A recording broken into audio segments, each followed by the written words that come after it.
Well, we're right here on the main street of Old Lead Hill, Arkansas, a town that was flourishing up until 1950.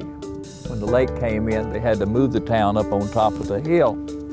Quite an interesting history of Lead Hill.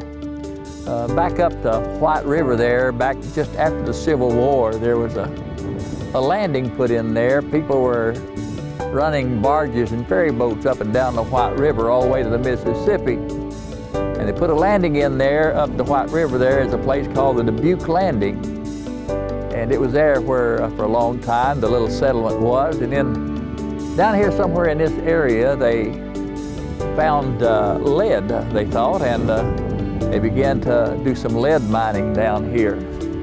And it wasn't long until everybody moved down into this area along the Sugarloaf, and up sprang the town of Lead Hill. By and by, the main road over there coming across the bridge was the road that goes all the way to Yaleville and all the way to the Missouri line. People would travel that road coming in and around to Lead Hill. The street that we're standing on is the street that would call the Old Harrison Road. And if you follow this, it goes into Old Number 7, which will go all the way into Harrison, Arkansas. And for years, this was a thriving community until they decided to dam up the White River back in the early 40s. And plans got underway to dam up the White River. And in order to dam up the White River and to build Bull Shoals Lake, Lead Hill, Arkansas had to be moved up to the top of the hill.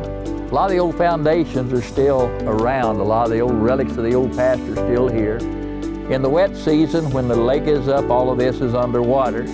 But at the present time, the lake is way down, and we're able to stand here on the main street of Old Lead Hill. Right here directly behind me, I believe, was where the old bank building was. And just adjacent to it there was where my grandpa and Grandma Hancock's house was. On the other side of the street, bordering the creek over there, there was a grocery store and an old restaurant that my grandpa had. And as you're going up the street there, across the corner there, you'll find the old post office foundation. And some of the old ruins are still scattered up along the main street. Now, if you walk up to the hill there, all the houses were nestled along the hillside there, and on up across the old Harrison Road up there, where our old house is at.